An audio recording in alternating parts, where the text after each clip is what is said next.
Hey there, everybody. Welcome to Horsepower Heritage. I'm Maurice Merrick. As always, thanks for joining me. And you know what I'm going to say next, right? Subscribe, follow, and rate the podcast because really, you wouldn't believe how much that helps new people discover the show. And by the way, things are going great, and I'm not going to slow down, okay? I'm going to keep my foot down on the pedal for you guys. So thanks for your support. Also, if you want to throw a few bucks out there to support the show, I've started an account at buymeacoffee.com, which is just a new way to support creators online, and you'll see that link in the show notes. It's totally up to you, but if you do send some greenbacks my way, I appreciate it. You know, a little gas money for your old pal here. All right, well, today my guest is car collector Myron Vernis.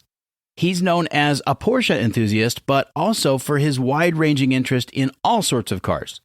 Myron owns about 75 cars, in fact, including one-of-a-kind cars like a Corvette built by customizer George Barris, and the one and only Paxton Phoenix that was built by Robert McCulloch. He was the chainsaw maker and the inventor of the Paxton Supercharger. Myron has also just written a fantastic book about Japanese domestic market cars that are largely unknown outside of that country. And the book is about to go to print, so if you're a Japanese car fan, you're going to want to hear about that. Our conversation was a lot like Myron's collection. It was wide-ranging, and I learned a ton of new stuff because the depth and breadth of his knowledge is pretty impressive. I mean, we talked about everything from Porsches to Datsuns to Studebakers. I do have to mention, we did have a few little technical problems with the audio because a thunderstorm was hitting in Akron, Ohio, where Myron lives, just as we started the interview. But we worked around it, and it's not a big deal. But I just want to mention it. You're going to hear a little bit of a difference in the audio in this one. But again, not a big deal. So without further ado, here's my interview with Myron Vernis, right here on Horsepower Heritage. Let's hit it. Well, Myron, thanks for doing this today. I really appreciate it. You know, your collection is sort of well known for its oddities and unusual nature. And I would love to talk to you about cars in particular that you find fascinating that you want to, discuss, cars in your collection. There's a few cars that stand out to me that I'd love to know more about, but I think maybe we could start by talking about what sparked your interest in cars in the first place. First, thanks for having me on. It's an honor and a pleasure to be with you.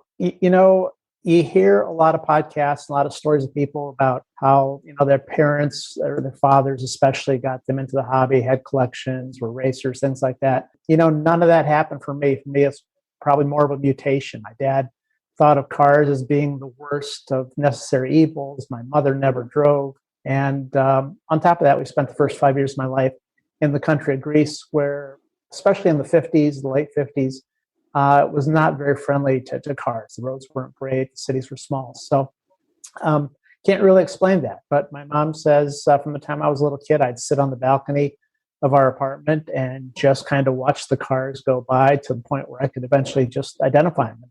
I guess I was really easy to hide out in the balcony. I was a low maintenance kid. Do you remember, Myron, what was kind of the everyday car in Greece in the late 50s? There weren't a lot of cars in Greece, so only the more well-to-do people had cars. So where you would think that, okay, there are a lot of like low-end cars, it really wasn't the case.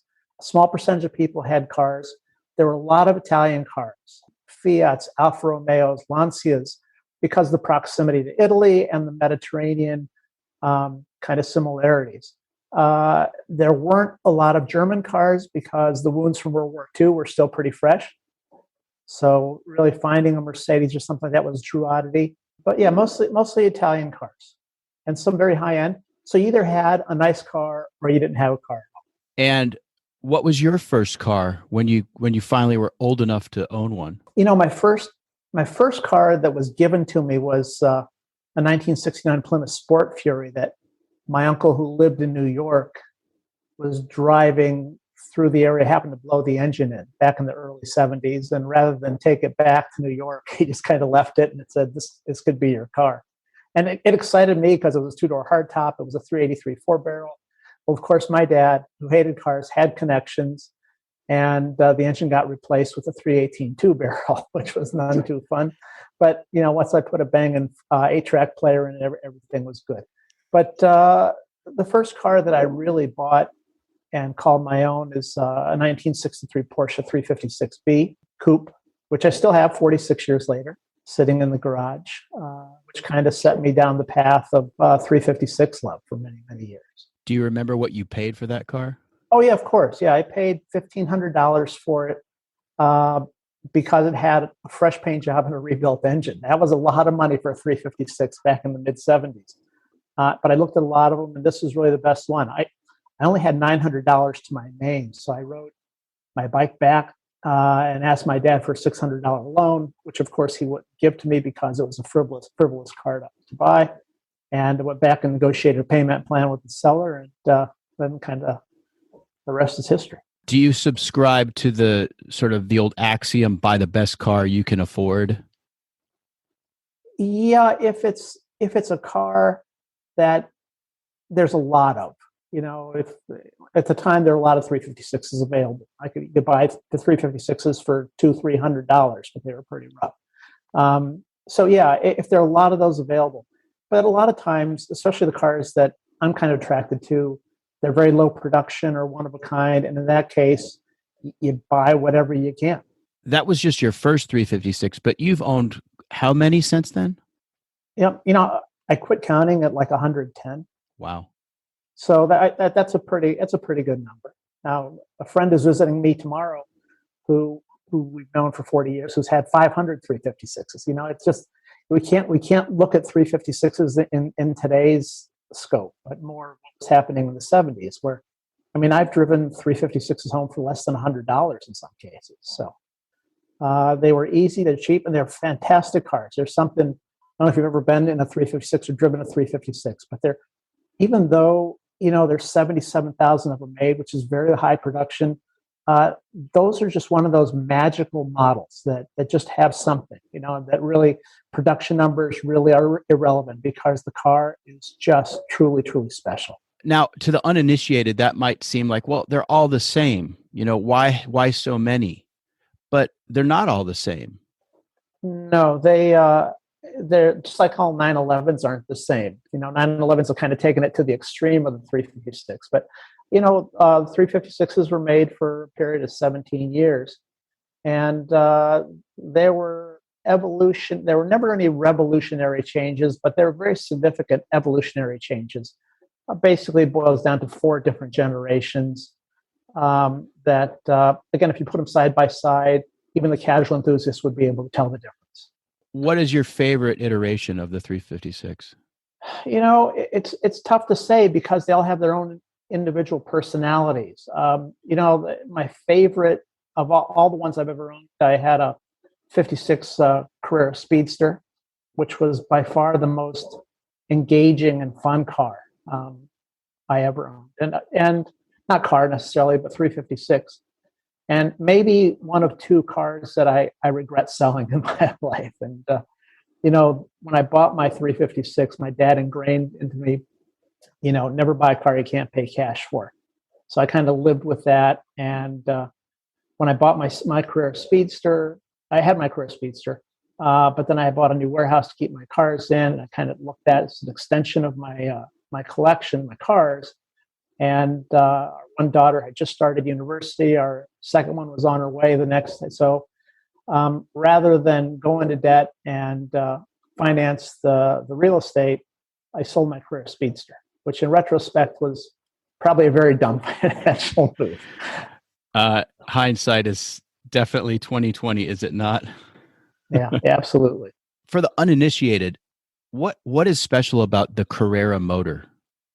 Well, it's 4 overhead cams where, the standard 356 motor is a push rod motor with a single cam. This, the Carrera motor is strictly a race motor with 4 overhead cams and basically developed double the horsepower of the Porsche push rod motors that were in the rest of the 356s.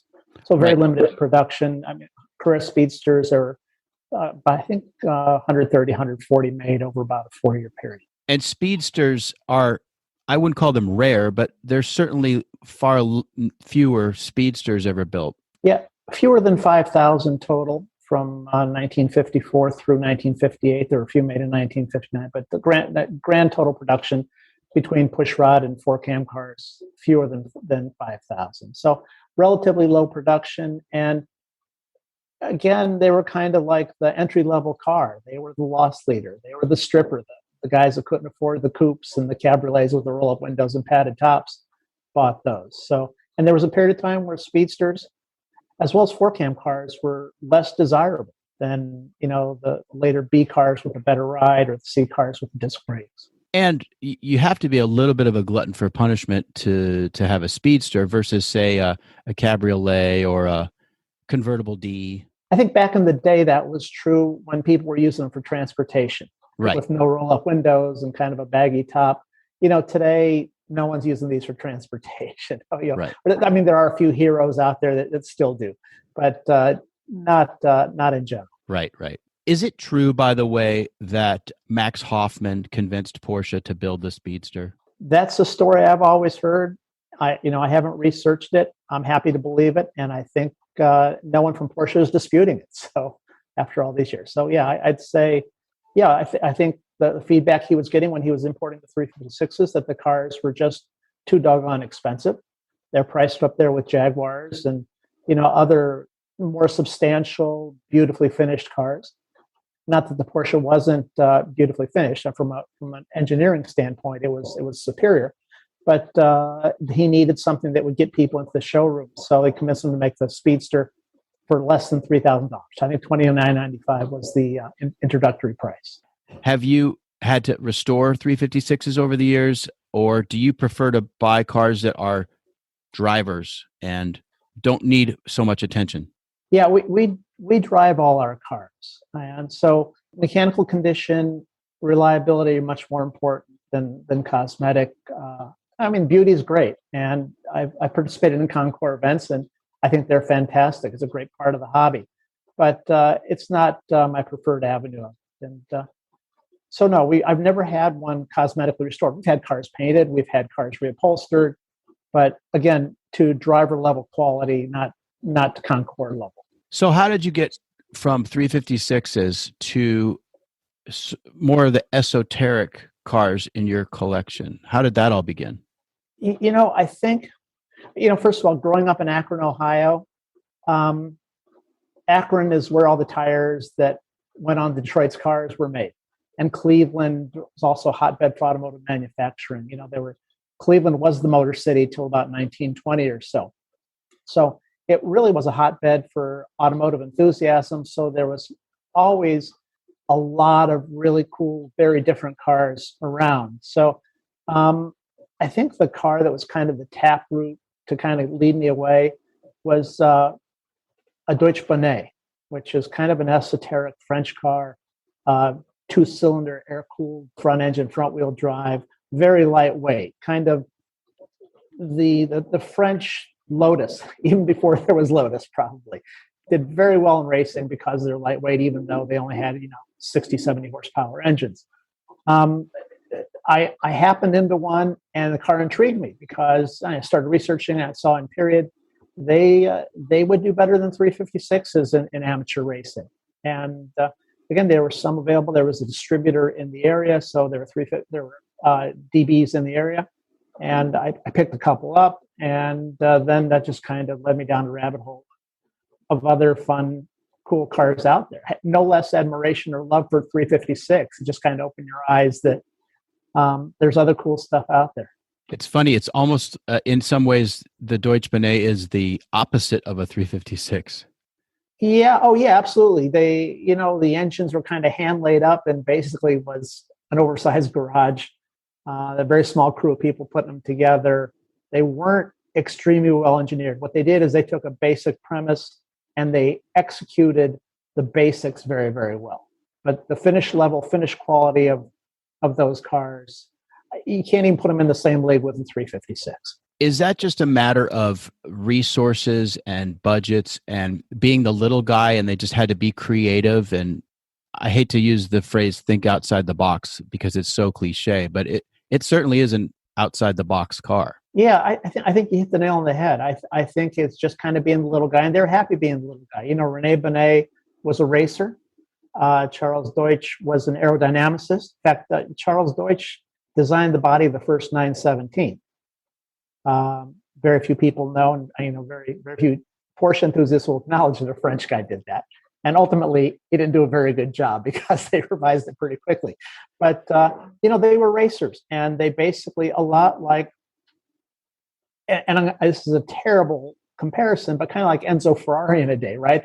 The production cars they did were a means to an end, so they can race and be successful in the race. I mean, winning Le Mans, winning their class Le Mans, winning the Index of Performance, which was a class made specifically so a French car could have some kind of title, was kind of their thing.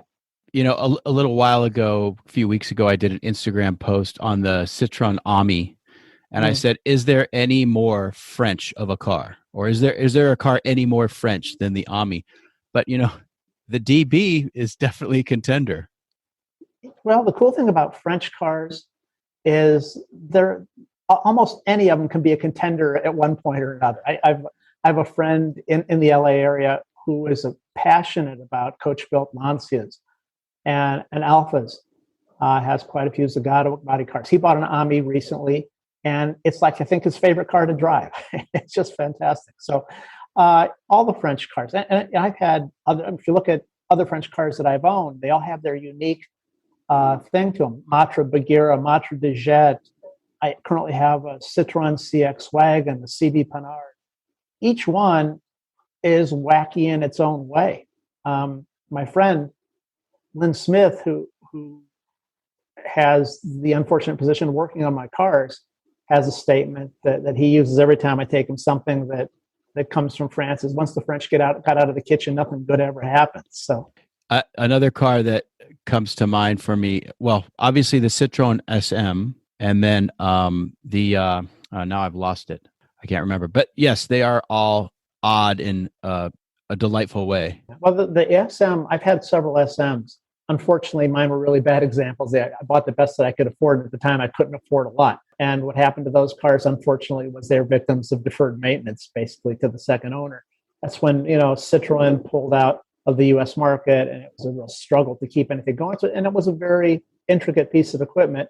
And it came from kind of a dark period when they had an affiliation with Maserati. And it was like, two wrongs trying to make a right.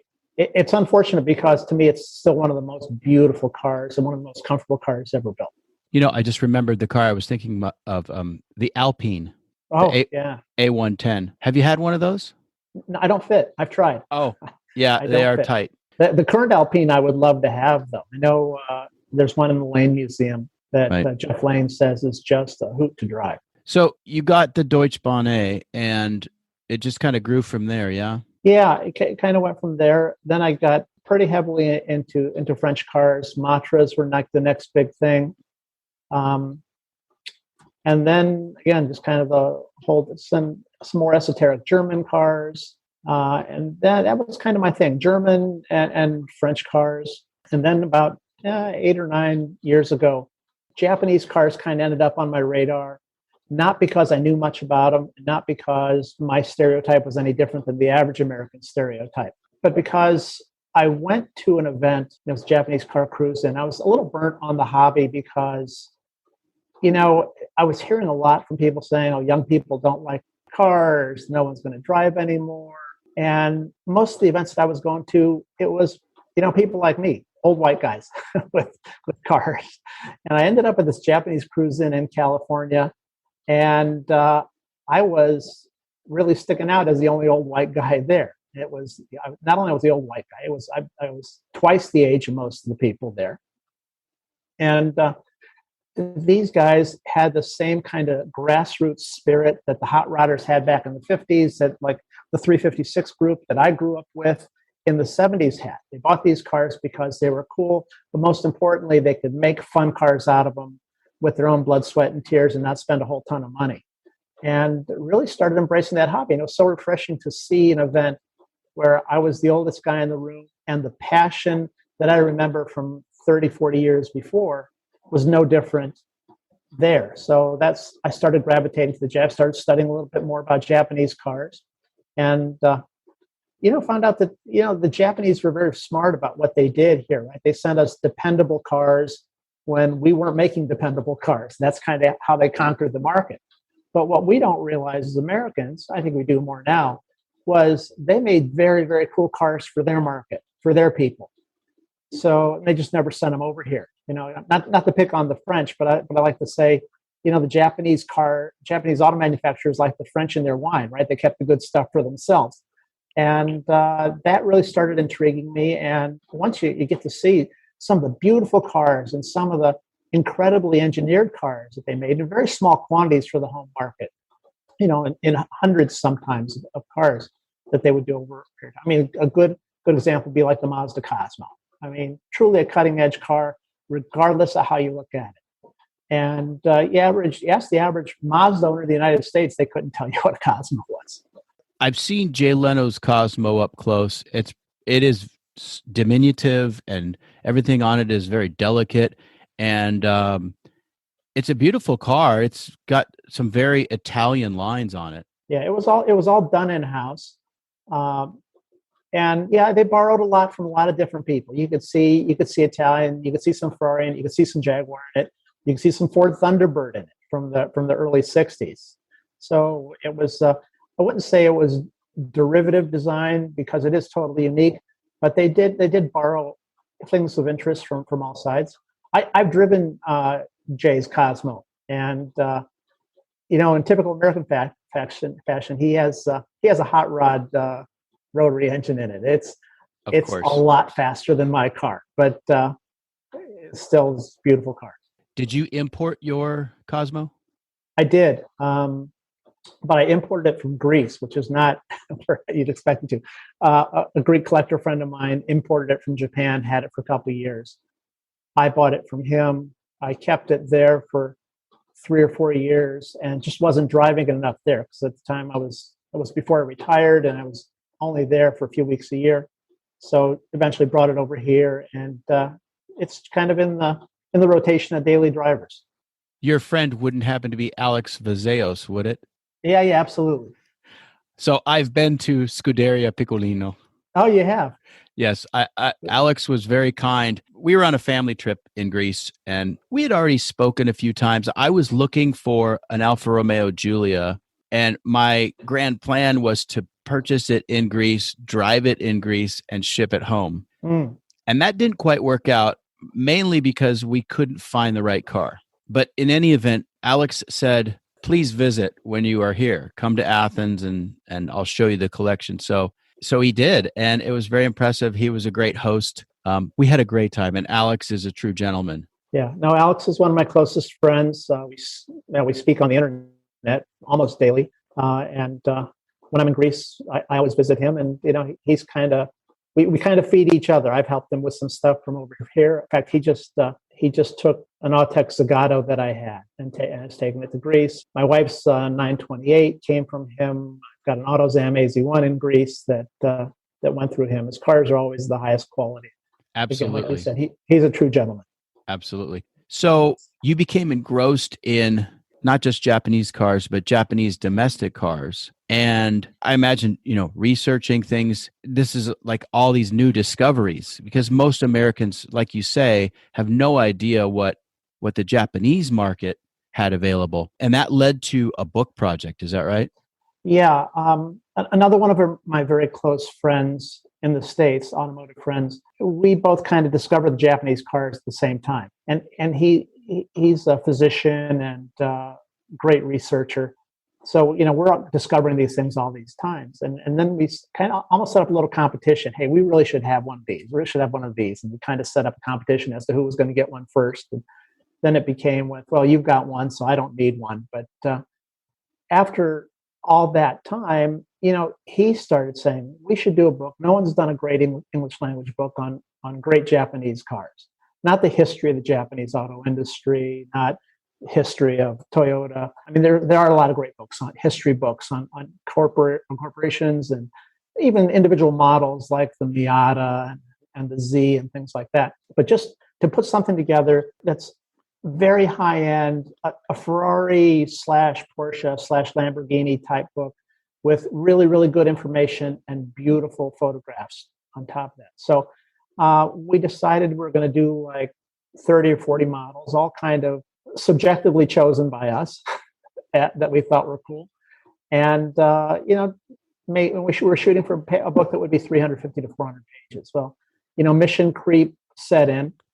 And 3 years later, we ended up with 4 volumes and about 1,300 pages and 2,500 images, which will be going to print soon. What's the title of the book? A Quiet Greatness. A Quiet Greatness. What made you decide on that? There's something behind that. I bet that's interesting. Well, I think you base it, and my co-author came up with the name. But it's kind of what we talked about earlier, that the Japanese, for decades, were making these fantastic cars that no one outside of Japan really knew about. And also, there was a real stigma attached to anything made in Japan until the 80s, really. Sure. Yeah, there was more so in our country. I think even the first cars that the Japanese sent to the United States, Toyota and Datsun, Nissan, in the late 50s, they opened showrooms in California. They sent about 50 cars over. They were a disaster, and they basically pulled out of the country for a couple of years till they can, retool and re-engineer and make something that's appropriate. But then once they came back into the U.S. market with the cars in the early 60s, they had it figured out. And boy, I tell you, that the Toyota Corona, things like that, the Nissan Bluebird ended up being the 510. They were world beaters. Again, very simply engineered, but they wouldn't be on the reliability race. Can you hear me? Yep, I'm back. Okay. Oh, good. All right. Yeah, I can hear you too. I remember my uncle bought a Nissan 510. He loved that car. And he had been driving giant American Iron his whole life. So, and my aunt told him, whatever you do, Dick, don't get another red car. So he came home with a 510 that was like tomato orange. Oh, yeah. Those were great cars. They out BMW'd with their 2002 on the 2002 with that car for about half the price. Yes, they did. And Paul Newman raced them very successfully. Yeah. It all started with out on the East Coast, on the West Coast, right? With Bob Sharp, with Pete Brock. That's right. Bob Sharp was the East Coast that Paul Newman started racing with, but Pete Brock and BRE, and that's kind of an interesting story because everybody associates BRE with the 510 and the Datsun Roadsters, the 2000s, but in reality, the BRE was set up. Brock Racing Enterprises was set up initially as the Hino racing team in the United States, and their first races, the Times Grand Prix in Los Angeles at Riverside, actually they won with Hino's first and second place. But then Hino pulled out of the market, and it's kind of a long story. I always knew Hino as a manufacturer of commercial trucks, and of course they're in the U.S. market with commercial trucks now, and have been for a while. But what made Hino pull out of the passenger car market here? Toyota. Oh, Hino was an old Japanese company. They got into the auto business as the licensee for Renault in Japan. So they were building Renault 4s basically in Japan for the Japanese market. They were Hinos. Actually, when the Peterson had an exhibit of Japanese cars about 3 years ago, there was a beautiful example of a Hino like that. So they built cars. Obviously, after the war, they built more cars. Again, licensing. They went off on their own, started designing their own cars. They hired Michelotti to start doing their own cars in the early 60s. But again, kind of based on the Renault model, rear engine, inline four, liquid cooled. Then they came out with the new Michelotti to come in and do the redesign, which were the cars that they sent to Pete Brock. And Pete Brock's cars were going to be their entry into the U.S. market. Well, right after the time that he won those races, Toyota bought Hino for their truck building capacity. And Toyota didn't have a real strong medium duty truck, and Hino was the bread and butter for Hino. So Toyota bought the company, and at that point they said, "Well, geez, don't want to be in competition with ourselves." So they basically ended production of Hino cars before they'd send it to the United States. So the hardtops, the two-door coupes that Pete Brock raced, and were going to be their halo cars in this market, they only made 3,000 for the whole world as a result. I should have guessed the industrial juggernaut that is Toyota. Horsepower Heritage will be back right after this. You might already have a car collection, but do you have a racing car collection? If you've ever dreamed of the ultimate racing stable, there is a way. That's where Model Citizen Diecast comes in. They sell collector-grade scale model cars from manufacturers like Amalgam, Auto Art, Mini Champs, and others. So for your racing stable, how about the 1991 Le Mans winning Mazda 787B, or a Porsche 917 in Martini livery, or a Lancia Stratos rally car? Model Citizen also carries iconic street machines like Kyosho's super detailed Toyota FJ60 Land Cruiser. It's a big model in 1/18th scale with doors that open and wheels that steer. Just go to modelcitizendiecast.com and use the promo code HERITAGE at checkout for 10% off your order. Limitations apply. That's modelcitizendiecast.com. Model Citizen Diecast, because your inner child still wants to play with cars. And now, back to my interview with Myron Vernis, right here on Horsepower Heritage.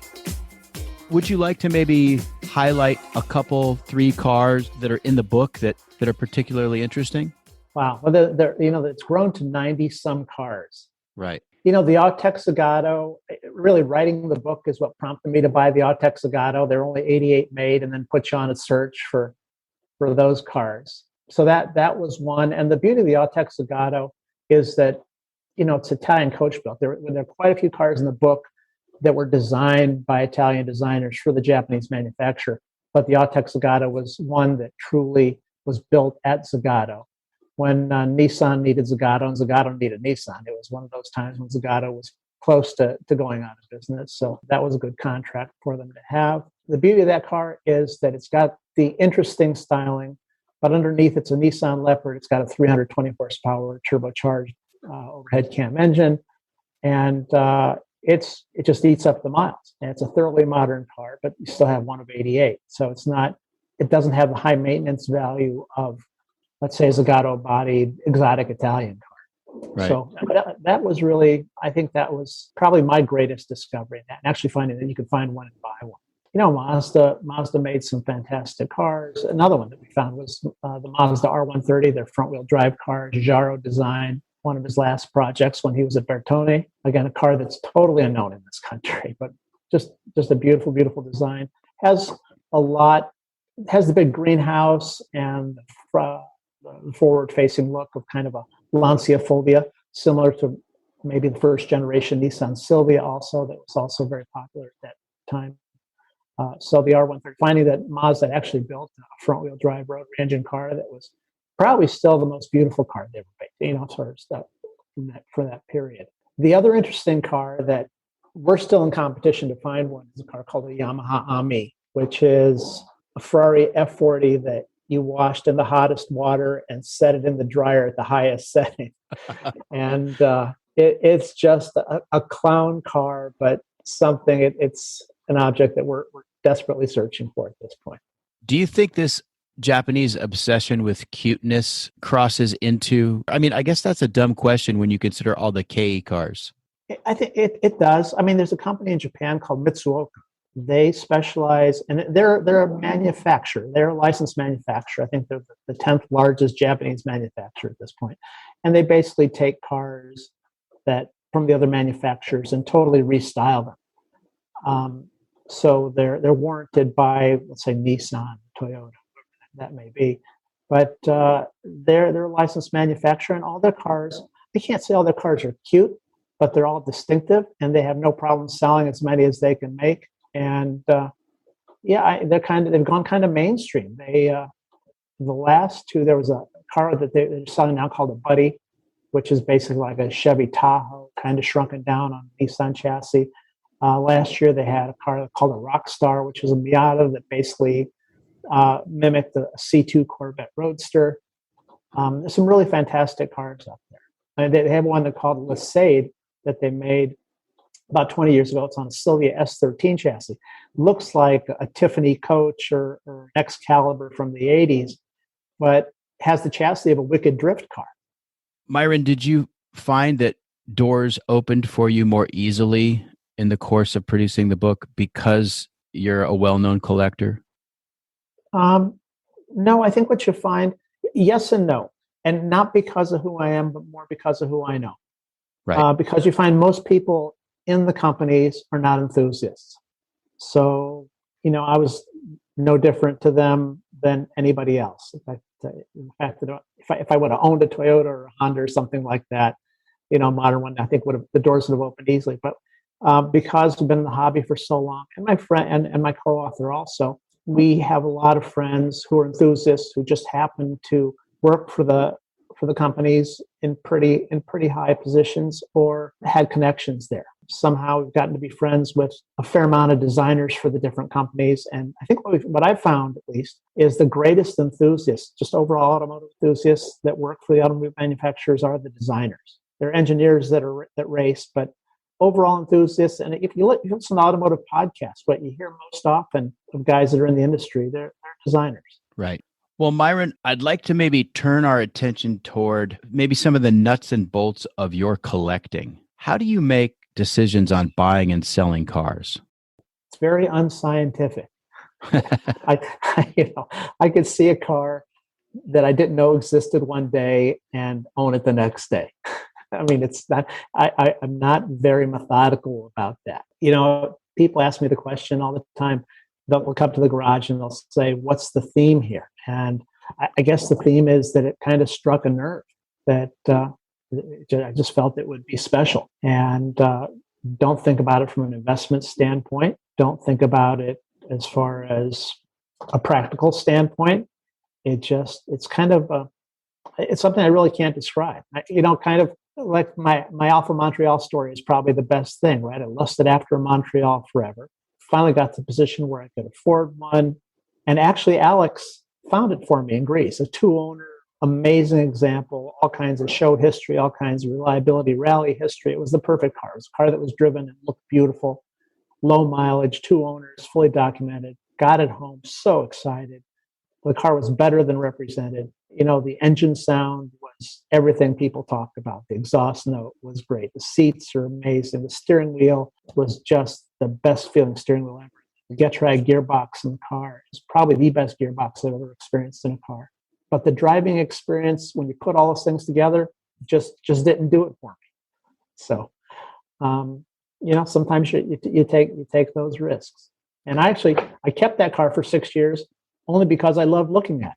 When you say it just didn't do it for you, was it the feel of the car on the road? Was it the responsiveness of the engine or lack thereof? Or, I mean, can you quantify that a little bit? I wish I could. Really? I'm just not that good with words, I guess. But it was just to me, the experience, the overall experience, it just didn't make me smile. Right. Okay, it just didn't make me smile. I smiled every time I looked at it, but then after a few years, you don't smile as much because you really want to drive it and you don't love driving it.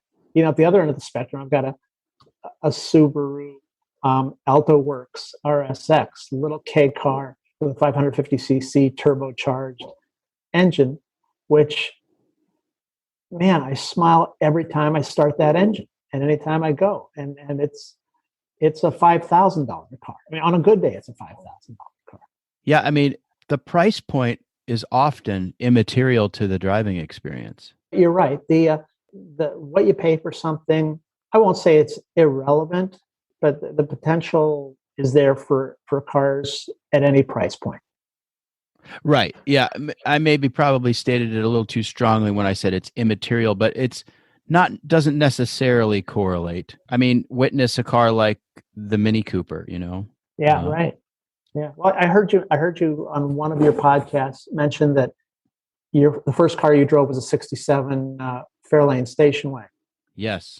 And a couple of years ago, I picked up a 67 Country Squire with a factory 428.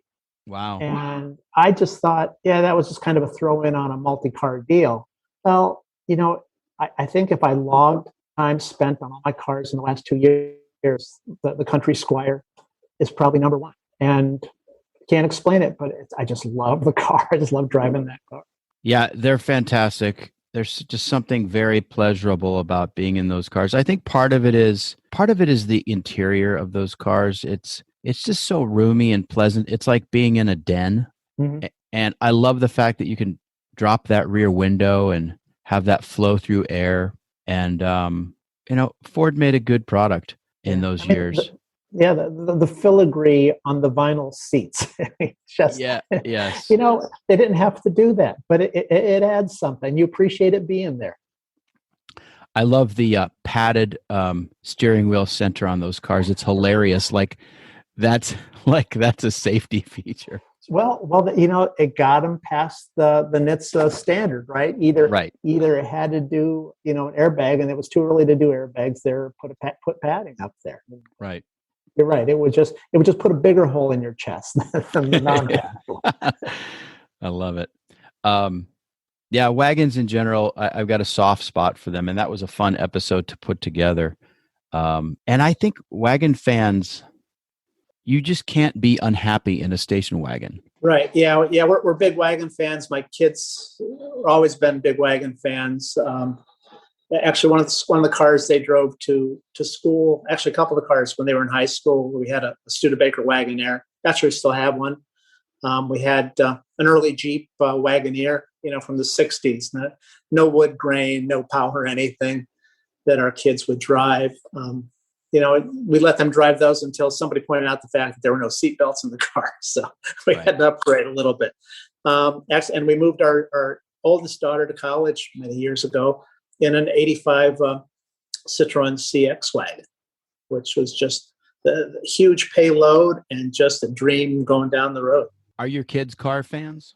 Yeah. We have two daughters who really, our vacations were always based around car events, races or concours events or shows, or visiting car friends that we had made around the world. We determined early on that, we weren't going to be really wealthy people. And rather than buy them about 1 million Beanie Babies, that we would create experiences for them. So I always took them out of the country from the time they were 2 and 3 years old, basically for two things: to get an appreciation for other points of view and other ways of life, and also an appreciation for how great the United States is. So, and it works. So yeah, they're both car people. They have a lot of friends in the car hobby. Actually, my girls won Redwood, Detroit with their Autex Zagato. They drove it, 1,000 miles back and forth before I even got a chance to sit in the car. I took their 100-pound dog, drove up there. They both married guys who could care less about cars, which is okay, because that still gives us father-daughter time to do car stuff together. Cool. And gives their husbands a break too. Myron, there are 3 cars in your collection that stood out to me. Of course, I don't know what all 75 odd cars are, but I would love to talk about the Davis Devon, the Paxton Phoenix, and the Hino Contessa. And if there's a car that you want to highlight, I would love to hear about that too. The Devon is such an oddity as an American car. I mean, most American cars are very conventional, and the Devon is not. It's a 3-wheeler with the single wheel in the front. It's got a fairly conventional engine compartment. Yeah, I feel pretty lucky to have that. Actually, we just showed that car at Amelia Island, and they got really, really good response, which was, it didn't surprise me, but it's a lot of fun. And again, very fortunate to have one. There were 16 made. 15 still exist and are accounted for. And the Davis story is really the West Coast equivalent of the Tucker story. Happened in the same year, 1948. They had an old aircraft factory that they used to build their cars in. Both were named after the guys who were basically promoters. Tucker was a promoter. He wasn't an engineer. I mean, he was to an extent, but basically was a promoter. Gary Davis, same thing, was a salesman and a promoter. And both were prosecuted for basically the same thing, basically securities fraud. The difference is Gary Davis actually went to jail as opposed to Tucker. I think Tucker had better attorneys than Davis did. But both the cars were very forward thinking. Obviously, Alex Tremulous, doing the Tucker. The prototype, the car that the Davis was based on is a car called the Californian, which was done by an enthusiast in the 40s, for an enthusiast in the 40s named Joel Thorne, very, very wealthy car enthusiast in Southern California. But it was designed and engineered by Frank Curtis, who, genius race car engineer and designer, and eventually built his own car, the Curtis Craft, which later went on to become the Muntz Jet. So it was extremely well engineered and unique. And I don't know if it really. I don't know if it really would have a market, because three wheels is kind of a real stretch, especially for Americans. But the engineering in that car and the handling of that car is really beyond belief. We have a Robin also. We have a Greek-made Robin. So it's like, Wow. British engineering, Greek manufacturing. That's a talk about match made in heaven. But it is, you're holding on for dear life all the time with the Robin. But with the Davis, it's unbelievable, the ride and the stability. But again, I probably didn't have much of a chance. Same thing with the Tucker. Tucker, in reality, didn't have much of a chance. There was just too much going on, too much to throw on people at the same time. I think what happened with Tucker and Davis is they both started believing their own press a little bit too much and thought they could really make these things happen. But it was shut down once the fraud suit was filed, and only 16 cars were built. Now, Davis only went to jail for a couple of years. They let him out, really realized he wasn't a threat to society, but he was out with the understanding that he would never be in the car industry again. So he went right on and took the Davis Divan, downsized it, and invented the Dodgem ride that you see at amusement parks. I'll be darned. I never knew that. It is almost like a bumper car type body with almost 4 across seating in a single seat, right? Yeah, that's what they promoted as. Divan was like an old word for couch. Right. And their promotional, their publicity, both in video and print, they had 4 1940-sized guys sitting, abreast in there, and it's pretty interesting. So we've recreated that a couple of times with 2010-sized guys. It's just not quite as comfortable. The majority of the cars were powered by 4-cylinder Continental or Hercules engines. My car happens to have a Nash 6. And then there's one other car with a Ford V860 flathead Ford. We don't know if those engines were installed new or when they were in the car. As far as my car, I know that engine was in the car at least in the mid-50s. So, but obviously the records just kind of disappeared through all the investigation stuff, whatever records they may have had at the time. But it moves along quite well. How does the steering feel? The steering is fantastic. The car has a very supple ride. You feel totally confident. The problem with it is that you can overcook it. You feel so good that at some point you might find yourself in a position that you forget the forces of gravity or you can't beat physics. But for normal everyday driving, it's no different than driving a four-wheel car. You made me think of something. I was always fascinated as a kid watching the reruns of the old Superman show with George Reeves, because Noel Neill drove that Nash convertible. Yeah, what a car. Yeah, and I thought it was the oddest thing that it had a top except it didn't, It had an A, B, and C pillar and a rail, but very unusual. Well, that goes back to a lot of those manufacturers trying to hang on, Nash and Studebaker and Packard. They would have built a true convertible if they could afford to engineer a body stiff enough to deal with it. Right. But that was an easy way to create an open top and still maintain the rigidity of the body structure. Interesting. Let's talk about the Contessa next. We touched on Hino. You talked about how Toyota bought them out, and that was the end of their passenger car line. But tell me about the Hino Contessa. Well, this is the PD series, which is the last series, the Hino Contessa, which was the second model that Michelotti had designed for Hino. And, it has, again, bigger greenhouse, more squared off body. The front reminds you a bit of a Corvair because of the engine being in the rear. You just have the flat metal panel, but a very pleasing kind of a really nicely sloped rear window, and just a very, very pleasing to the eye car. And nice, the Michelotti badge prominently displayed on the rear fenders, which is really cool. That was going to be their halo car. They made a lot of sedans. Hino kind of turned things around, right? Where they used to build Renaults in Japan. Hino had cars being put together in Pakistan, and India, and Israel, which were the Contessa sedans. But the coupes are very rare, never were sold in other markets other than Japan. And I think, like I said earlier, just over 3,000 total made in the year or so that they were under construction. And it's a 900cc four-cylinder? The production cars were 1,300cc. 1,300.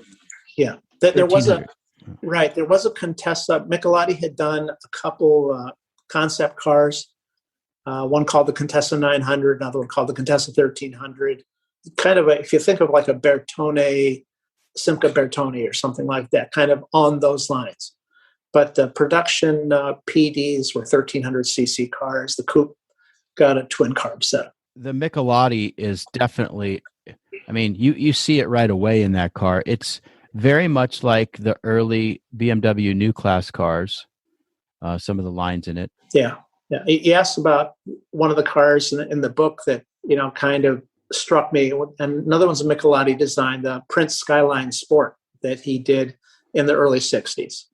Again, very clean design, but kind of adopted a little bit of an American custom theme. It's got the canted front headlights, which is really, really kind of jarring for the period, for a production car.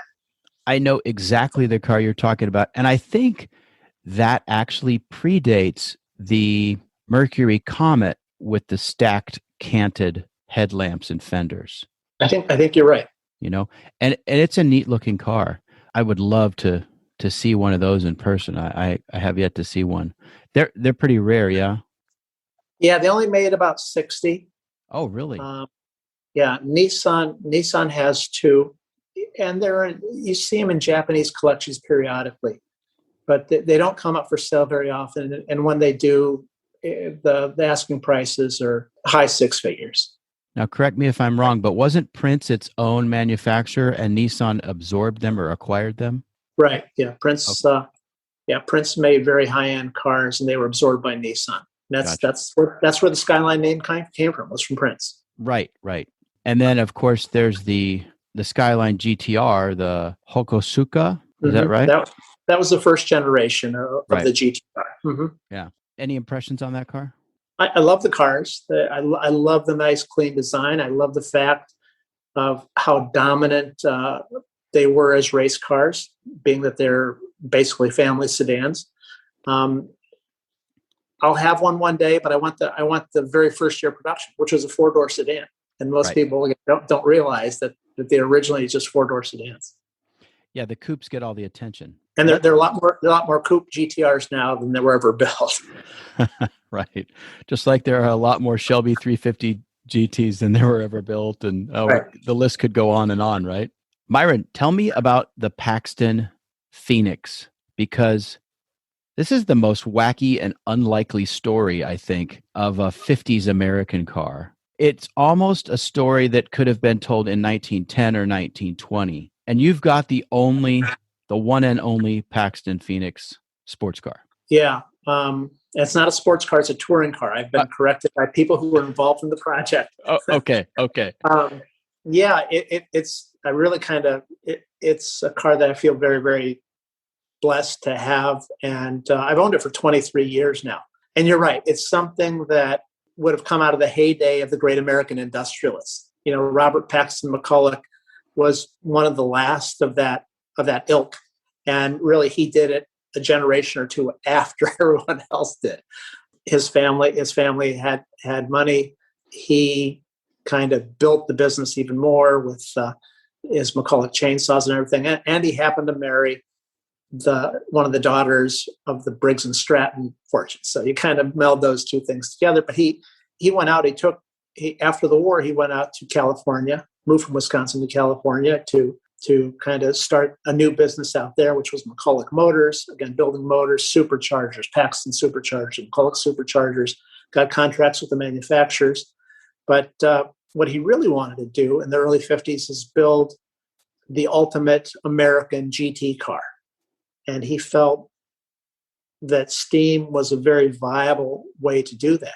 Now, he was the king of two-stroke motors, so he had a slew of engineers in his company building two-stroke motors. So at the time that he was working on the steam engine for it, he had his people working on reciprocating two-stroke engines, I think 6, 8, and 10 cylinder. He hired, when he decided to go into the project, he hired his dream team of people to put this car together. A guy named Roscoe Hoffman, who was a journeyman Detroit engineer, to do the chassis, Brooks Stevens to do the body design, and he hired Abner Doble to design a steam engine. Now, Doble in the 20s built basically the Duesenberg of steam cars. So, I mean, his technology and how quickly he could get the car up to steam, no one else had. And his cars were extremely expensive for the period. And he didn't sell that many. I don't think the company made much money. It closed up. I think fewer than 100 were totally built, but they're highly coveted today and very hard to find and never come up for sale. But this would end up being Doble's last steam car commission. And he actually got to the point of having running prototypes on chassis, not on the Paxton. He never installed the steamed prototypes on the Paxton. They had a 53 Ford or 52 Ford that they had stripped the body off of, and that was their test chassis.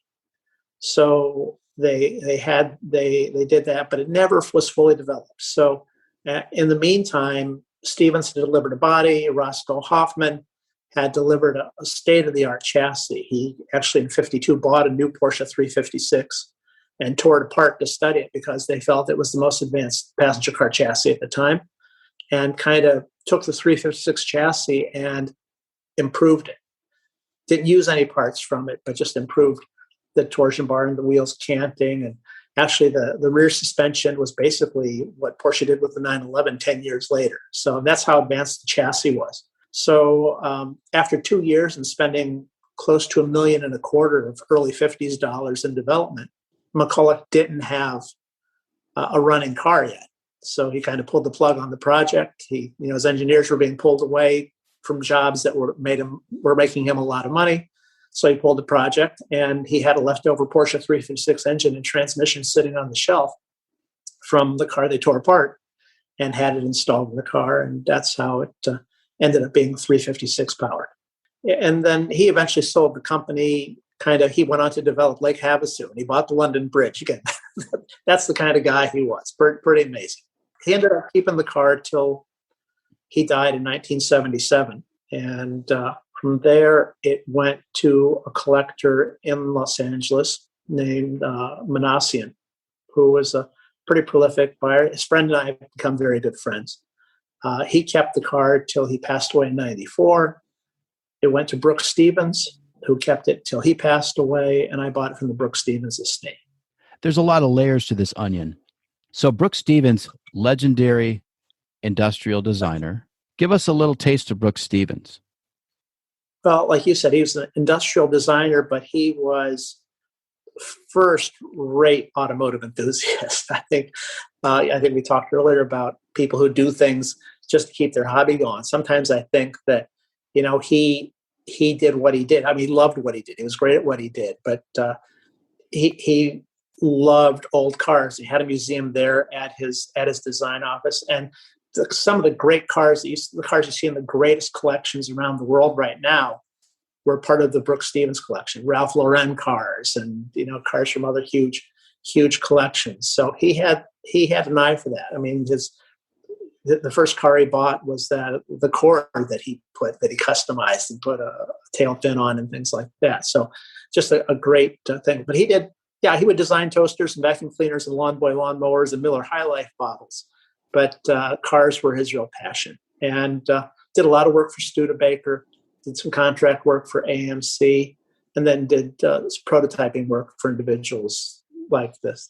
So like the Wagoneer we talked about earlier was a Brooks Stevens design. And actually, that was kind of an offshoot of the Paxton, because when Stevens was doing the car for McCulloch in the early 50s, there was a young vice president for Paxton named Sherwood Egbert, who he became friends with. 10 years later, was brought in to save Studebaker from their imminent demise. And he remembered Brooks Stevens, and he called him and said, "Hey, I need to redesign my whole line, but I only have a couple pennies to do it with." So the redesigned Lark and the Wagonaire and the GT Hawk that Brooks Stevens all did were direct result of the connection that was made over the Paxton. Right. And then they brought Raymond Loewy in for the Avanti. Right. Egbert did that too on a separate side project. Stevens worked on the bread and butter cars, and the Avanti was the halo car. But again, the engineering thing, we have a supercharged Avanti also. And it rides just like a Hawk. I mean, underneath, they had no money to do anything with. But crazy, wonderful, beautiful, stunning car. And I know a lot of people say it's a love it or hate it car. I don't see how anybody could hate the Avanti. That design is something crazy special. Yeah, I've always been torn because I feel like there's some proportions that are clashing, but in terms of the futurism of it and the idea of it as a personal car is fantastic. Mm-hmm. Absolutely. So back to the Paxton. Abner Doble was not a young man when he took on this project. No, I would guess he was probably in his late 60s. Yeah. And I can't imagine what he must have thought. Steam is back, I mean, after so many years of it going by the wayside. But to miniaturize a steam power plant for the Paxton would have been a tremendous project because it's not a big car. Well, it's a pretty good sized car. It's 17 and a half feet long. Oh, is it? Yeah, it's a good sized car. But because it's made out of fiberglass, which was cutting edge at the time, even the bumpers, which have been chromed, are fiberglass. The first time that chrome had ever been applied to fiberglass. The car and the platform, the honeycomb chassis that it sits on, the car weighs no more than a 356 of the era, which is a 12 and a half foot long car. So it's about 1 ton, about 2,100 pounds. See, all this time I was thinking it was a much smaller car. And I think maybe I got that idea from the fact that it ended up having a 356 engine. I just automatically think of a smaller car. The other thing is that, this is the kind of project that bankrupts companies. And yet you say McCullough was just that kind of guy. Yeah, I don't think guys like him, again, talk about the guys back in the teens and the 20s that were doing it before him. I don't think they worry about going bankrupt. They just need they do whatever it takes to be successful. And that doesn't mean they don't go bankrupt periodically. Henry Ford, how many times did he go bankrupt? But, you just keep going until you find something that works. Myron, you've been really generous with your time, and I know we've had some technical issues that have sort of elongated this process. Are there any cars in your collection that you want to talk about that really stand out or that you want to share with people? I think about my cars kind of the way I think about my kids. I really can't say that I love one more than the other. I mean, there are times that I get pissed off at one individually more often than stuff. You're stranded on the side of the road or something, but won't start in the garage. But I can't say that one car is more important to me than any other, and I think part of it is I'm always kind of open to the next car too. So I really can't say that, I know it's a bad way to answer your question, but I kind of love them all. What can I say? No, it's not a bad answer. Let me reformulate the question. Excluding the Country Squire, which you say you drive quite often, what's the one car out of your collection that you would pick to drive more regularly than the others? Well, it depends on the reason. I've been driving. Last November, we haven't been able to travel, and my wife likes to travel. Last November, I bought an Infiniti M30 convertible in Los Angeles, and we did a COVID road trip. We flew out and drove it home during election week to do two things: kind of get the travel bug out of our system and avoid all the controversy with the election. And it was great. I end up driving that car a lot because it's easy. The top is down. We don't get a lot of sunny days here in Akron. So when we have a sunny day, keep it here. The top is down. It starts every time. It's not a fun car to drive, but it's pleasing to the eye. It's comfortable and it's easy to move around it. Kind of at the other end of the spectrum, I have a 58 Corvette that was customized by George Barris. I was 64 years old before I bought my first Corvette, before I bought my first Barris car. The car, it's brutal to get in and out of. I mean, ergonomically, my knees are on my chin. The brakes, you're using with 2 feet. But I love, it's the most inconvenient car I have to drive, but you just kind of feel good when you're going down the road in it. So again, if I had it here, I would probably drive more often, as inconvenient as it is. By the way, how's the build quality of that Barris? Because a lot of cars were done on a rush basis out of his shop. Yeah, I tell you, it really kind of came to light because we had to do some clutch work when we first got it. My friend who works on my cars, because it's beautiful, right? It really is cool looking. People come to the garage and they look at that as really one of the coolest cars. But once you look underneath and you see what had to be done to get the engine and transmission and stuff to work, and how things had to get moved to accommodate some of the modifications in the bodywork, it ain't pretty. It really isn't. But it's no different than I had a one-off Frua-bodied BMW concept car from the mid-'70s that it's being restored right now. Once you strip the beautiful aluminum body off of that thing, and it was a tour and auto show car, it was a pretty special car.